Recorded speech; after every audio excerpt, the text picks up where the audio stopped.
Good morning student. फिर से एक बार आपका ई क्लासरूम में स्वागत है। पिछली बार मैंने एक लेक्चर या आपको जानकारी दी थी और लगातार पिछली बार से हम या आप और मैं मिल रहा हूं। मुझे स्मरण है, मुझे याद है कि पिछले लेक्चर में मैंने आपको पाठ्य पुस्तक के पाठ क्रमांक 2 की 2 कहानियों के बारे में जानकारी दी थी। अब उन कहानियों पर आधारित जो स्वाध्याय पाठ्य पुस्तक में दिया गया, आज उसी से संबंधित जानकारी आज आप प्राप्त करने वाले। मैंने उषा की दीपावली और मुस्कुराती चोट ये कहानी आप तक पहुंचाई है, वो ये कहानी आपको समझाई।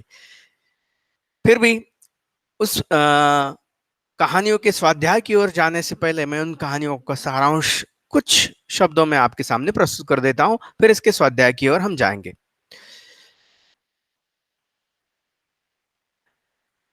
लेखिका श्रीमती संतोष श्रीवास्तव जी ने उषा की दीपावली इस कहानी में अनाज की बर्बादी पर हमें संदेश दिया है। और मुस्कुराती चोट यह कहानी एक स्कूल छोड़ने वाले बच्चे की कहानी है, जो स्कूल से बाहर है और स्कूल जाना चाहता है। शिक्षा के प्रति उसके मन में जो ललक है, उस ललक को मुस्कुराती चोट इस कहानी में लेखिका श्रीमती संतोष श्रीवास्तव जी ने प्रस्तुत किया। मतलब दोनों भी कहानियां प्रेरणादायी कहानी है। एक कहानी में हमारे देश में जो अनाज की बर्बादी हो रही है, जो उषा की दीपावली कहानी है, उस पर चर्चा की गई कि एक 10 साल की लड़की जो अनाज की बर्बादी को समझती है, अनाज हमारे देश में किस ढंग से बर्बाद किया जाता है, शादी हो, पार्टी हो या दावतें हो या त्योहार हो, इन त्योहारों में, शादियों में, दावतों में जी भरकर अन्न को बर्बाद किया जाता है। लोग इस बात को सोचते नहीं है और अन्न को या भोजन को आधा खाते हैं और आधा बचा हुआ खाना सीधे कूड़ेदान में डाल देते हैं। ये हमारे देश की और हमारे समाज की गंभीर समस्या है। इसके चलते जाने अनजाने में कई लोग हमारे देश में भूखे रह रहे हैं और उन तक अनाज नहीं पहुंच रहा है। तो यही बात लेखिका उषा दीपावली इस कहानी में समझाती। मुस्कुराती चोट कहानी में भी इस प्रकार की बात है कि हमारे देश में बहुत सारे बच्चे जो शिक्षा से वंचित है और उन्हें शिक्षा प्राप्त नहीं हो रही है और वो शिक्षा के लिए जूझ रहे हैं। कई बच्चों को अपने माता पिता का हाथ बटाने के लिए और घर की जिम्मेदारी को कुछ सहारा देने के लिए काम पर जाना पड़ता है। कई बच्चे अपने स्कूल की पढ़ाई छोड़कर काम पर लग जाते हैं, काम करते हैं, क्योंकि उनके घर में इतनी आमदनी नहीं होती, इतना पैसा नहीं आता कि उनका घर ठीक से चले, इसलिए उन्हें माँ बाप का हाथ बटाना पड़ता है। और ऐसे ही मुस्कुराती चोट इस कहानी में जो छोटा लड़का बबलू है, उसे भी अपनी स्कूल की पढ़ाई छोड़नी पड़ती है और काम पर जाना पड़ता है। अर्थात वो रद्दी इकट्ठा करने का काम करता है घर घर जाकर, लेकिन फिर भी उसके मन में पढ़ने के प्रति ललक है। रद्दी में मिलने वाली किताबें वो लेता है और उन्हीं किताबों के आधार पर स्कूल जाने की तैयारी करता है। और लेखिका श्रीमती संतोष श्रीवास्तव यही तो बात इस कहानी में हमें समझाती है।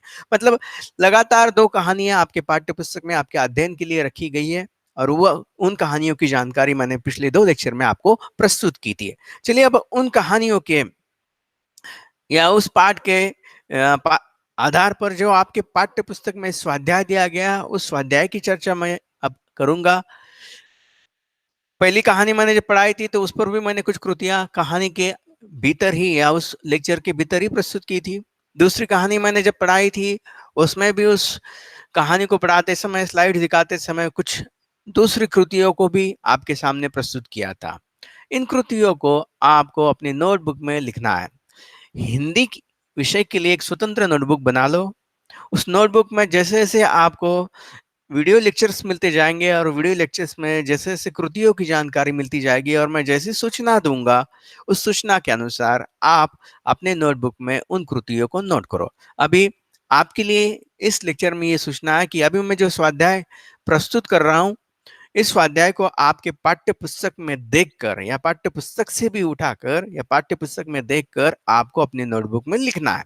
मतलब आपके पाठ्य पुस्तक में स्वाध्याय तो दिया गया है, उस स्वाध्याय को नोटबुक में लिखिए और कंप्लीट कीजिए।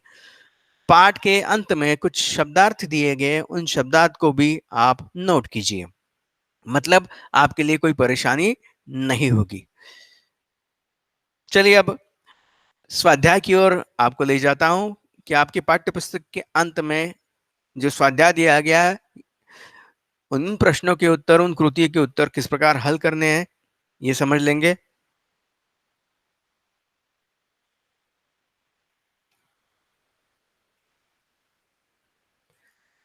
देखिए, अब स्वाध्याय में आपके पाठ्य पुस्तक के स्वाध्याय में जैसे कहानी समाप्त हो जाती है, अगले पन्ने पर आपका ये स्वाध्याय है। आकलन की कृति पहली है। उसमें पहली कृति में लिखी है, इस प्रकार की कृति आपको करनी है। दावत में होने वाली अन्न की बर्बादी पर उषा की प्रतिक्रिया। अगर आपने कहानी ठीक से सुनी है तो आपको इसका उत्तर लिखने में मुश्किल नहीं होगी। लिखने में मुश्किल होती है तो मैं अभी इसका उत्तर अभी बताने वाला हूं, फिर भी आप कहानी को पढ़िए, इसका उत्तर आपको मिल जाएगा। दावत में होने वाली अन्न की बर्बादी पर उषा की प्रतिक्रिया। दावत में होने वाली अन्न की बर्बादी पर उषा की प्रतिक्रिया ये थी कि वो भावुक हो गई। उसकी आंखों के सामने दावतों के दृश्य नजर आए। वो अपने घर गई और मिठाइयों की थैली भरकर ले आई और बबन को दे दी। ये इसकी प्रतिक्रिया है। अगली कृति देखो, आ संवादों को उचित क्रम से लिखिए। यहां मैं कर्सर लेकर जा रहा हूं, आपको पता चल जाएगा। संवादों का उचित घटनाक्रम लिखिए। अब ये जो 4 संवाद आपको दिए गए, ये 4 संवाद आपके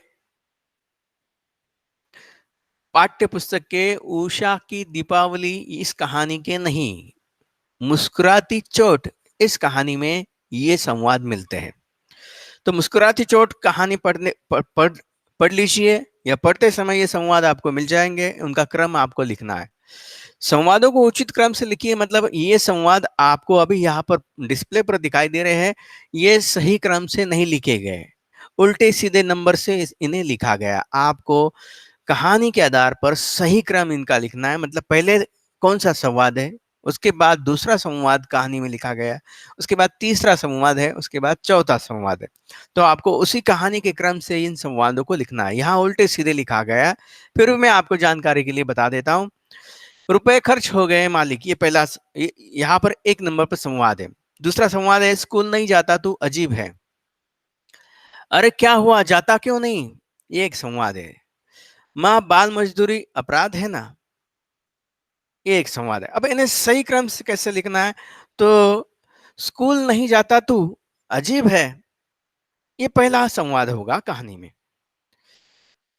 दूसरा संवाद, माँ बाल मजदूरी अपराध है ना, ये दूसरा संवाद है, जबकि यहां लिखा है चौथे नंबर पर, आपको लिखना है दूसरे नंबर पर। तीसरा संवाद, अरे जाता क्यों नहीं, और अगला संवाद, रुपए खर्च हो गए मालिक, ऐसा यहां पर लिखा है। तो इन्हें ठीक से पढ़कर क्रम के अनुसार आप लिखिए। शब्द संपदा की कृतियों में चलते हैं। शब्द संपदा की कृतियों में समूह में विसंगति दर्शाने वाले कृदंत और तद्धित शब्द चुनकर लिखिए। अब क्रिया के मूल रूप में जो प्रत्यय लगता है और प्रत्यय लगने के बाद जो शब्द बनता है उसे कृदंत शब्द कहते हैं। संज्ञा सर्वनाम और विशेषण के अंत में जो प्रत्यय लगता है और प्रत्यय लगने के बाद जो शब्द बनता है उसे तद्धित शब्द कहते हैं। ये संक्षिप्त की जानकारी है। व्याकरण से संबंधित जानकारी में मैं कृदंत और तद्धित शब्द के बारे में विस्तार से आपको बताने वाला हूं, जो कि अगले लेक्चर में इसके बारे में मैं जानकारी दूंगा। लेकिन अभी स्वाध्याय में इन्हें हल करते समय केवल इनके उत्तर जान लो, मैं विस्तार से इनकी जानकारी आपको देने ही वाला हूं। मानवता, हिंदुस्तान, ईमानदारी और पढ़ाई, इन 4 शब्दों में एक विसंगत है, मतलब अलग है, वो है पढ़ाई। और ये पढ़ाई शब्द है कृदंत, कृदंत शब्द है। दूसरा देखो, थकान, लिखावट, सरकारी, मुस्कुराहट, इन 4 शब्दों में सरकारी शब्द ये जो है ये विसंगत है, अलग है। अलग क्यों है, क्योंकि ये तद्धित शब्द है। बाकी जो 3 बचे हुए शब्द है कृदंत शब्द है, इसलिए यह इनसे अलग है, तद्धित है। अगला देखिए, बुढ़ापा, पितृ पितृत्व, हंसी, आतिथ्य, ये 4 शब्द है। अब इन 4 शब्दों में विसंगत शब्द है हंसी। हंसी विसंगत शब्द क्यों है, क्योंकि बुढ़ापा, पितृत्व, हंसी और आतिथ्य, इनमें हंसी ये शब्द विसंगत इसलिए है कि इसमें कुछ अलगपन है। अब ये अलगपन भी आपको ढूंढना है, लेकिन फिर भी मैं यहाँ पर बताता हूं कि ये जो शब्द है, जो यहाँ पर लिखा गया है, ये कृदंत शब्द है, इसलिए अलग है। अगली शब्द, कमाई, अच्छाई, सिलाई, चढ़ाई। इनमें भी अच्छाई विसंगत शब्द है और ये तद्धित शब्द है, इसीलिए। अब तद्धित और कृदंत शब्द के बारे में मैं विस्तार से आपको अलग से लेक्चर में जानकारी देने वाला हूं। आप बस उत्तर के तौर पर इन्हें अभी ऐसे लिखो। आगे चलती है। निम्नलिखित वाक्यों में आए हुए शब्दों के वचन परिवर्तन कर कर वाक्य फिर से लिखिए। अब आपको जो नीचे वाक्य दिए गए हैं, इन वाक्यों में कुछ शब्द ऐसे हैं कि जिनके वचन आपको बदलने हैं। इन वाक्यों में ये वो शब्द एक तो स्त्रीलिंग होंगे या पुल्लिंग होंगे। स्त्रीलिंग है तो पुल्लिंग लिखना, सॉरी, उनके वचन बदलने हैं। तो एक वचन है तो उन्हें अनेक वचन में लिखना है। तो देखिए, तो वचन बदल कर लिखना है, मतलब एक वचन बहुवचन, इस ढंग से उन्हें लिखना है। अब पहला वाक्य में पढ़ रहा हूं, पेड़ पर सुंदर फूल खिला है। अब इस वाक्य में जो शब्द है, जैसे मैंने यहां दिखाया है पेड़, ये शब्द। अब ये पेड़ शब्द ढूंढना है हमें, एक वचन है या अनेक वचन। तो यहाँ ये एक वचन है, तो इसका वचन परिवर्तन करके अनेक वचन में लिखना है। तो ऐसे लिखेंगे, पेड़ों पर सुंदर फूल खिलते हैं। अब खिला ये शब्द भी है तो ये एक वचन है, इसका अनेक वचन क्या बनेगा? खिले है। दूसरा शब्द, कला के बारे में उनकी भावना उदात्त थी। अब यहाँ दो शब्द है, कला और भावना। अब इन शब्दों को हमें पढ़ने के बाद हमें पता लग जाता है कि एक वचन है या अनेक वचन।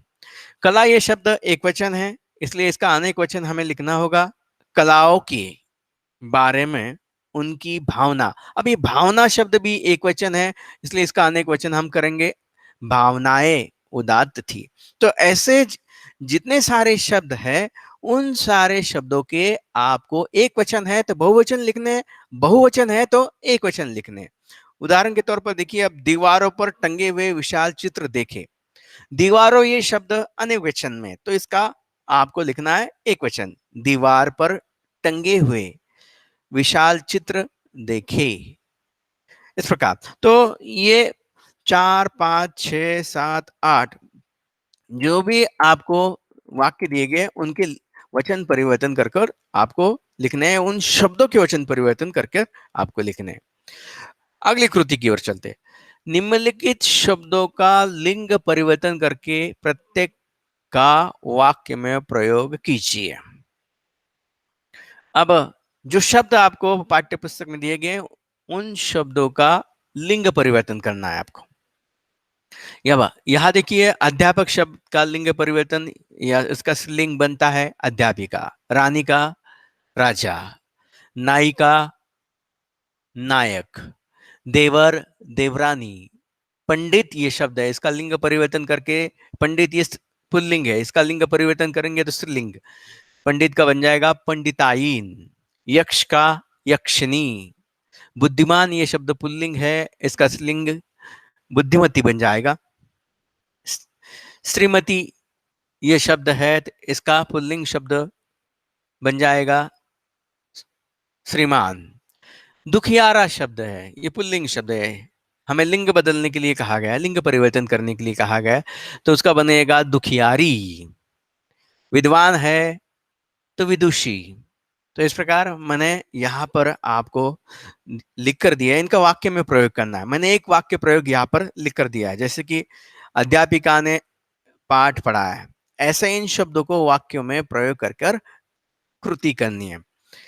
आप आपके पाठ्य पुस्तक में इसे देखो और स्वाध्याय को कंप्लीट करो। अभिव्यक्ति में कृतियां थी। अभिव्यक्ति में दो विचार दिए गए, देखिए, अन्न बैंक की आवश्यकता, इस पर अपने विचार लिखिए। अ में, आ में, शिक्षा से वंचित बालकों की समस्या, इस विषय पर अपना मत लिखिए। तो ऐसी दो अभिव्यक्तियां यहाँ पर दी गई। इन अभिव्यक्तियों के बारे में मैंने जो पहले दो लेक्चर प्रस्तुत किए थे, उसमें जानकारी दी गई। संक्षेप में बताता हूँ, हमारे देश में अन्न बैंक की आवश्यकता, इस पर आप अपने विचार लिखते समय जरा सोच समझ कर लिखिए। कहानी में अन्न बैंक की आवश्यकता क्यों है, ये बताया गया है उषा की दीपावली कहानी में। क्यों है हमारे देश में अन्न बैंक की आवश्यकता?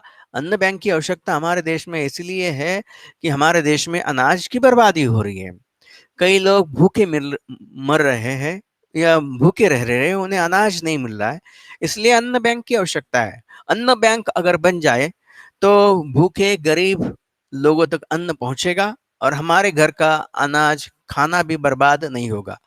हम उसे कूड़ेदान में नहीं डालेंगे, इसलिए अन्न बैंक की आवश्यकता आजकल है, ऐसा आप लिख सकते हैं। शिक्षा से वंचित बालकों की समस्या, इस विषय पर अपना मत लिखिए। अब शिक्षा से वंचित बालकों की आजकल बहुत समस्या है, इस पर अपना मत आपको लिखना है। अगर आपको लगता है कि हमारे देश में, हमारे समाज में बहुत सारे बच्चे शिक्षा से वंचित है, तो क्यों वंचित है, इस विषय पर लिखना होगा आपको। अब क्यों वंचित है, तो कारण एक ही है कि हमारे देश में गरीब लोग हैं और गरीब माता पिताओं के पास अपने बच्चों को स्कूल में भेजने के लिए पैसे नहीं है, इसलिए हमारे देश में शिक्षा से वंचित बालक है और ये समस्या बहुत गंभीर है। अगर शिक्षा से बच्चे वंचित रह जाते हैं तो वो अनपढ़ रह जाएंगे और अनपढ़ रहने के कारण उनके जीवन में अंधेरा ही अंधेरा छा जाएगा, मतलब उनका जीवन मुश्किल में आ जाएगा और उन्हें अनपढ़ होने के चलते इस जीवन से तालमेल बिठाना कठिन हो जाएगा और ये समस्या गंभीर बन जाएगी, ऐसा आप साधारण तौर पर लिख सकते हैं। उषा की दीपावली लघु कथा द्वारा प्राप्त संदेश लिखी है। अब ये लघु उत्तरीय प्रश्न है आपके पाठ्य पुस्तक में, यह पाठ्य पुस्तक के स्वाध्याय में दिया गया। इसका उत्तर मैंने यहाँ पर लिख कर दिया है, संक्षेप में जान लीजिए। उषा की दीपावली लेखिका श्रीमती संतोष श्रीवास्तव की कहानी है। इस कहानी से प्राप्त संदेश ये है कि हमें अन्न की बर्बादी नहीं करनी चाहिए। हमारे समाज में दावतों, शादियों में अन्न की बर्बादी होती है। लोग थालियों में अन्न आधा छोड़कर कचरे के हवाले कर देते हैं। शादियों में, दावतों में हमें अनाज की बर्बादी नहीं करनी चाहिए, इसलिए ये संदेश दिया गया है। अन्न ही जीवन है, ये मानकर हमें उसे बर्बाद नहीं करना चाहिए। अन्न को कूड़ेदान में नहीं डालना चाहिए। गरीब भूखे लोगों में अन्न बांट देना चाहिए, ये संदेश यहाँ पर दिया गया है। और वित्तीय बैंक की तरह ही अन्न बैंक बनाकर भूखे लोगों तक अन्न पहुंचाना चाहिए, ऐसा संदेश इस लघु कथा द्वारा दिया गया है। थालियों में जूठन नहीं छोड़ना चाहिए। घर घर पर अन्न की बर्बादी से बचना चाहिए। हमें संकल्प करना चाहिए कि हम अनाज की बर्बादी नहीं करेंगे। इन सब बातों को समझाने के लिए पाठ से संदेश दिया गया है। मुस्कुराती चोट कहानी के शीर्षक की सार्थकता स्पष्ट कीजिए। अब शीर्षक की सार्थकता, किसी भी शीर्षक की सार्थकता स्पष्ट करने के लिए हमें कहानी पढ़नी पड़ती है। कहानी तो हमने पढ़ ली, अब सार्थक शीर्षक क्यों है? सार्थक शब्द का अर्थ मैं बताता हूं। सार्थक शब्द का अर्थ है योग्य, मतलब किसी भी कहानी के लिए दिया गया टाइटल, शीर्षक योग्य क्यों है, यह स्पष्ट करना है हमें, यह हमें लिखना पड़ता है। अब उस कहानी में अगर वर्णन ही शीर्षक में दिखाई दो या वर्णन ही ऐसा हो कि जिस वर्णन के आधार पर शीर्षक चुना गया हो तो वो योग्य लगता है। उदाहरण के तौर पर देखिए, यहाँ पर मुस्कुराती चोट मजबूर बबलू की जीवन की कहानी है। आर्थिक अभाव में बबलू पढ़ाई जारी रखना चाहता है। बबलू के मन में पढ़ाई के प्रति लालसा है। उसकी पढ़ाई बीच में ही छूट गई है। घर घर जाकर वो रद्दी इकट्ठा करता है। एक घर की मालकिन और उसकी लड़की उसे अपशब्द कहते हैं। बबलू मुस्कुराकर सह लेता है, रद्दी से किताबें लेता है, खुश होकर घर पहुंचता है, मुस्कुराता है, पढ़ाई के लिए हर चोट सह लेता है। कहानी में मुस्कुराती चोट का वर्णन है, इसलिए ये शीर्षक सही है, क्योंकि बबलू जहां जहां जाता है वहां वहां लोग उसे ताने मारते हैं, उसके दिल को चोट पहुंचाते हैं। कौन सी चोट पहुंचाते हैं? अरे तो स्कूल नहीं जाता, कैसे है तेरे माँ बाप, ये जो बात है उसके दिल को चोट करती है और वो सारी चोट सहता है और फिर भी स्कूल जाने की तैयारी करता है। इसलिए वो मुस्कुराते हुए अपने जीवन की सारी परेशानियों को, सारी चोट को सह लेता है। ऐसा इस कहानी में बताया गया है, इसलिए इस कहानी के लिए दिया गया शीर्षक सही है। साहित्य संबंधी ज्ञान पर आपके स्वाध्याय में प्रश्न है। उसे कैसे लिखना है जान लीजिए। 5 नंबर पर है, जानकारी दीजिए। संतोष श्रीवास्तव जी लिखित साहित्यिक विधाएं। अब साहित्यिक विधाएं मतलब साहित्य के प्रकार। कौन कौन सी साहित्यिक विधाओं में उन्होंने लेखन किया है? तो उत्तर में है कहानी, उपन्यास, लघु कथा, ललित निबंध और यात्रा संस्मरण। इन साहित्यिक विधाओं में उन्होंने लेखन किया है, ये उनकी साहित्यिक विधाएं है। अन्य लघु कथाकारों के नाम। अब इसका उत्तर लिखते समय जैसे उषा की दीपावली, मुस्कुराती चोट, ये लघु कथा, ये लघु कथाएं श्रीमती संतोष श्रीवास्तव जी ने लिखी है। श्रीमती संतोष श्रीवास्तव जी की तरह ही दूसरे भी और लेखक हैं जो इस प्रकार की छोटी कथाएं, लघु कथाएं लिखते हैं। उनके नाम आपके यहाँ पे लिखने हैं, जैसे कमल किशोर गोयनका आपके पाठ्य पुस्तक में दिए गए, सतीश दुबे, संतोष सुपेकर, कमल चोपड़ा। चलिए आज के लिए बस मैं यही रुकता हूं। अगली बार अगले पार्ट में मैं आपको व्याकरण के प्रत्यय की जानकारी प्रस्तुत करने वाला हूं। जो कृदंत प्रत्यय है, तद्धित प्रत्यय है, उसे उन्हें कैसे पहचानना है, इसकी जानकारी विस्तार से दूंगा। अभी ये स्वाध्याय जो है, ये स्वाध्याय आपको आपकी हिंदी की नोटबुक में लिखना है और नोटबुक कंप्लीट करनी है। हर एक को नोटबुक बनाकर उसमें इस स्वाध्याय को लिखना है और नोटबुक कंप्लीट करनी है।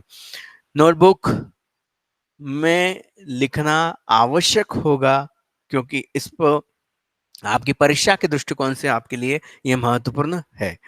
तो मैं अभी रुकता हूं, विराम लेता हूं आज के लिए, बस।